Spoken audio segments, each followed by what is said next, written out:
নবী বলছেন আল্লাহ আমার উম্মত যদি জাহান্নামে থাকে আমি কিন্তু জান্নাতে যাব না। আল্লাহ বলছেন আপনি না গেলে তো জান্নাত উদ্বোধনই হবে না।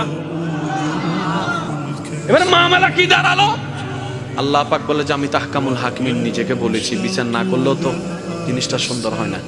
অনবী একটা কাজ করেন, ওয়ালা সাউফা ইউতিকা রাব্বুকা ফাতারদা, আমি কাউকে বলি নাই, আপনাকে না বলেছি। আমার সাল্লাল্লাহু ইল্লা রাহমাতাল লিল আলামিন কারো সম্পর্কে নাজিল করি নাই, আপনাকে দিয়েছি। ওয়ালাল আখিরাতু খায়রুল লাকা মিনাল উলা, কাউকে বলি নাই, আপনাকে বলেছি। আর আমি আল্লাহ ভালো করে জানি আপনি হচ্ছেন উম্মতের দরদী নবী। আপনি নিজের জন্য কাঁদেন নাই, সন্তানের জন্য কাঁদেন নাই, পরিবারের জন্য কাঁদেন নাই, নাতির জন্য কাঁদেন নাই, যত কেঁদেছেন জীবনে সবকিছু এমনকি হাসরের ময়দানে যখন সর্বপ্রথম আমাদের নবীকে আল্লাহর হুকুমে তোলা হবে, আমাদের নবী উঠেই জিব্রাইল আলাইহিস সালামকে প্রথম প্রশ্ন করবে, ও আমার ভাই জিব্রাইল, আমার উম্মতগুলো কোথায়?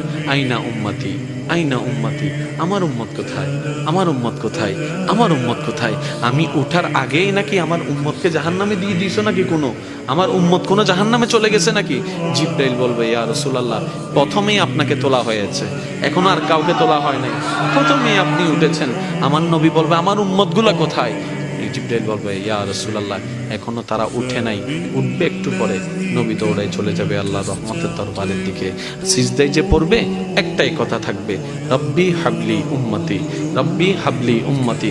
একটু মনোযোগ চাইবো আমি আশিকদের, রব্বি হাবলি উম্মতি, ও আল্লাহ আমার উম্মতগুলাকে আমাকে দিয়ে দাও। তো উম্মতের লিস্টের ভিতরে তো আবু বকর সিদ্দিকের নামও আছে, উম্মতের লিস্টের ভিতরে তো ফারুকে আজমের নামও আছে, উম্মতের লিস্টের ভিতরে তো সাহাবায়ে কেরাম আজমাইনের নাম আছে, উম্মতের লিস্টের ভিতরে তো আহলে বাইতের নাম আছে, উম্মতের লিস্টের ভিতরে তো তাবি তবে তাবি আল্লাহর ওলিদের জান্নাতীদের নাম আছে। এবার আল্লাহ পাক বলবে, আপনি যে বললেন রব্বি হাবলি উম্মতি, উম্মতকে দেওয়ার জন্য আপনি কি আবু বকরের কথা বলছেন? নবী বলে যে না, আমার আবু বকরকে নিয়ে চিন্তা নাই, আমার ফারুককে নিয়ে চিন্তা নাই, আমার ওসমানকে নিয়ে চিন্তা নাই, আমার আলীকে নিয়ে চিন্তা নাই। ও আল্লাহ, আমার উম্মতের ভিতরে যারা জাহান্নামের অধিবাসী হবে ওই উম্মতগুলোকে আমাকে দিয়ে দাও। আল্লাহ বিচারক হয়ে বিচারক করবেন, জাহান্নামীকে জাহান্নামী দিয়ে দিবেন। আহকামুল হাকিমের দায়িত্ব শেষ। এবার নবীকে আল্লাহ সিজদায় যাওয়ার অনুমতি দিয়ে সুপারিশ করাবেন। নবীর সুপারিশ কবুল করতে করতে নবীর উম্মতকে, আল্লাহর বান্দাদেরকে জাহান্নামী থেকে জান্নাতি করে দিবেন। জগৎ জিজ্ঞেস করবে, মওলা জাহান্নামী আবার জান্নাতি হয় কেমনে?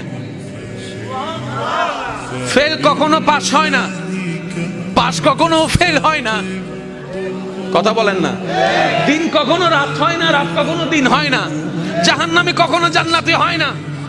আল্লাহ তুমি যে জাহান্নামে দিলা এটা সঠিক, আহকামুল হাকিমিন বিচারক হয়ে দিছিল। আর জান্নাত পাইলো কেমনে? কই তোরা কি পড়স নাই সূরা ফাতিহা 3 নম্বর লাইন, মালিক ইয়াউমিদ্দিন, আমি মালিকও, আমি বিচারকও, আমি মালিকও। বিচারক হয়ে বিচার করেছি, যার যতটুকু প্রাপ্য থাকে সেটা দিয়েছি, বিচার শেষ। এবার মালিক হয়ে রহমানুর রহিম হয়ে দয়া করে জাহান্নামী থেকে জান্নাতি বানিয়ে দিয়েছি। আল্লাহ আমাদেরকে সে নিয়ামত অর্জন করার তৌফিক দান।